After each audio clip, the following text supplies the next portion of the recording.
I'm a mother of nonverbal autistic son. I have had this skin infection for the longest time, maybe more than 15 years. And yesterday I went to the psychic. She told me that I've had this skin infection due to the emotions that I have held for the longest time, raising my son. It's the emotion of disappointment. I'm weeping. How long do I have to do this? Raising a nonverbal autistic kid. And all those emotions manifest into the skin infection that I have. I've been to the doctors. He wasn't able to improve that. So I need to let go of these emotions, and I think this is similar to all other parents and mothers out there. Can you suggest something that I remember you saying maybe 2 or 3 years ago that now the energy is very different and old emotions will be released automatically, but it's not happening to me. No, you're very... It is happening, yeah. Yeah, but can you suggest something?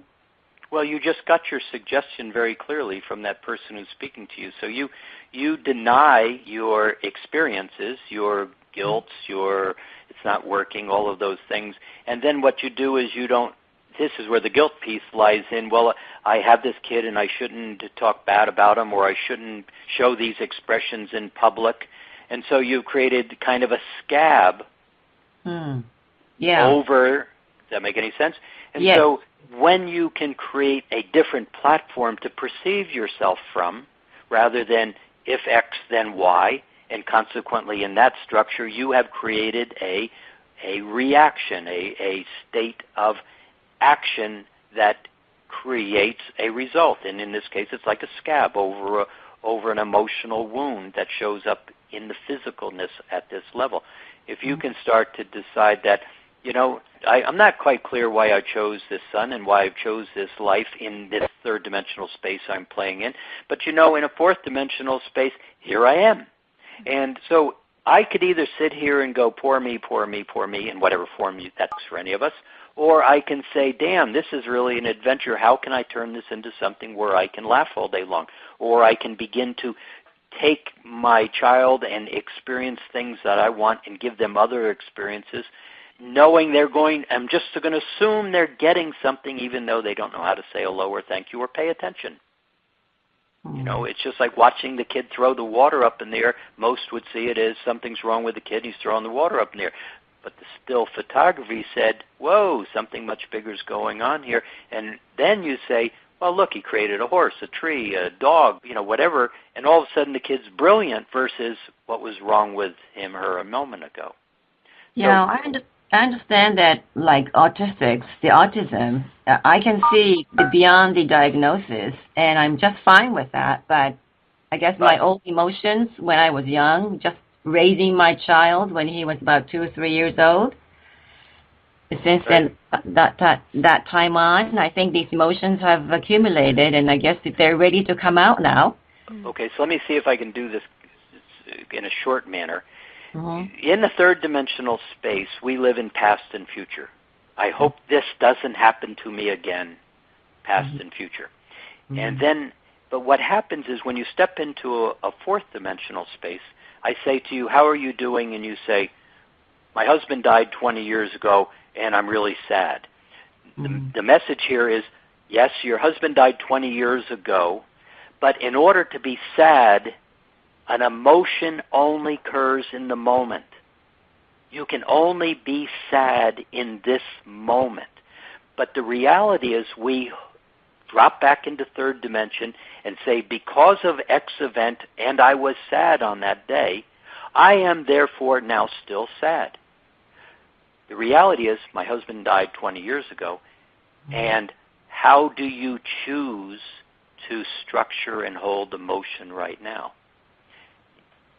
So when you hold on to your childhood or your belief system that is based on a past structure and you experience and choose to hold on to the emotion right now, you'll have the same result today that you had 20 years ago or whenever it was. These emotions you're talking about from being younger and when you were early in your parenting stages and your resentments and all of those things, how do they feel? And my general suspicion is they don't feel very good. Well, choose differently in the present moment.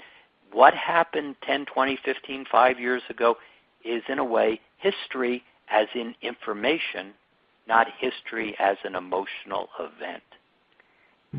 It feels too, Sonny, I just want to add one thing, that when you look at the energy of the body and the releasing of that emotion and the fact that, there was a lot of emotion, and the body is really doing a brilliant job. It really is releasing that emotion. The only thing that seems like it keeps it cycling is when you look at the condition of your skin, you say, why is this condition still here?